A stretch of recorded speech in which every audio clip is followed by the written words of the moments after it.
The vertices are at negative 5, 12, and at negative 5, 4. Okay. And the perimeter of the central rectangle is 48. Perimeter of central rectangle equals 48. Okay? So if I plot these 2 points, minus 5 and 4, and minus 5 and 12, there are the vertices. Does everybody see where the vertices are? So what is this going to be? A vertical? It's going to be vertical, right? Because it's going up and down. Now, what's the distance between the vertices? 8. Got it? So what is A? A is 4. The vertices is the transverse axis. The length of that distance between vertices is the transverse axis, and that's 2A. 2A, so A would be half of that, yes. Now, if the perimeter of the central rectangle is 48, we know that the two sides, these sides, are going to be 8 and 8. Everybody understand? So I have a perimeter of 48, and I already know that the two sides are going to be 8 and 8.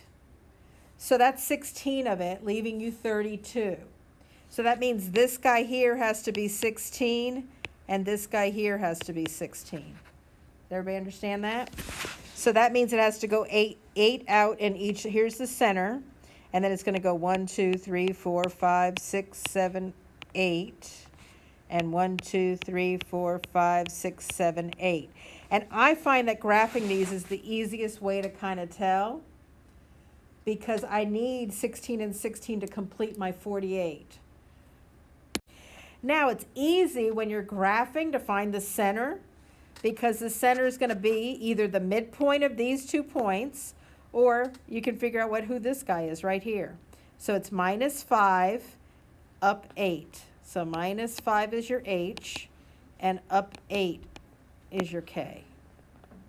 Any questions on? So A is 4, B is 8, H is negative 5, and K is negative 8, and it's vertical. So when it's vertical, you start with the Y. So it's Y minus K squared minus X minus, so it's a plus 5 squared.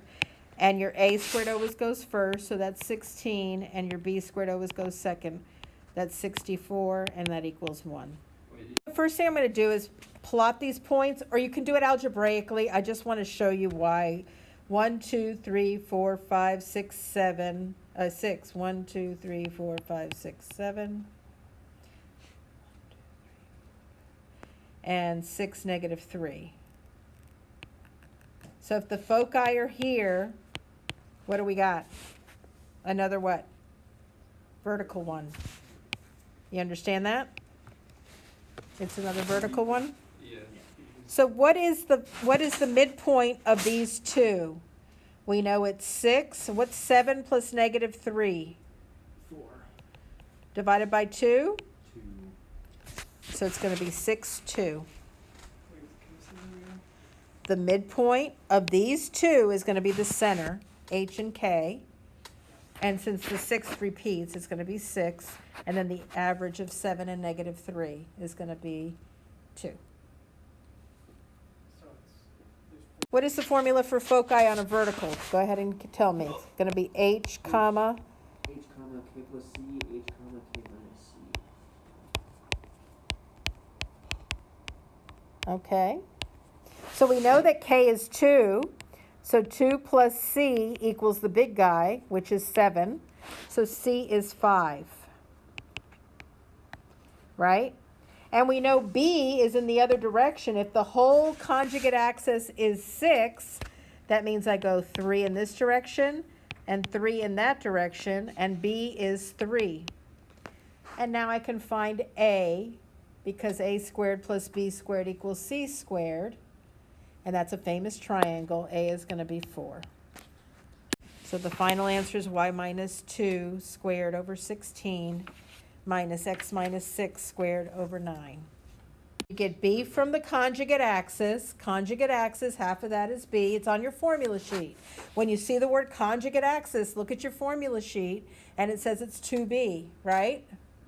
So you know b is 3. If the whole thing is 6, b is 3. You get c from the foci, because that's part of the foci formula. So you got c from that, and you get a from the Pythagorean theorem. Okay? All right, so we know that h is -4 because it repeats on both of the focus, and it's h comma k plus c. The midpoint of the focus, what's 12 plus 2? It's 14. Divided by 2 is 7, so your k is 7. Okay?